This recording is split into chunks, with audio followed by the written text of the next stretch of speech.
Assalamualaikum guys. Hari itu aku pergi Sungai Besi dan buat pasport baru.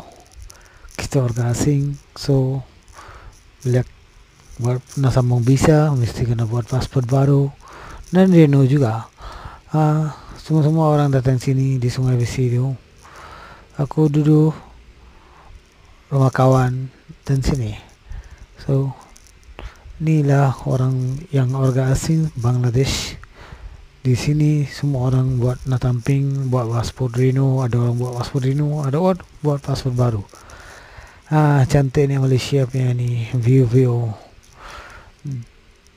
Dan aku dah habis time tu nak keluar.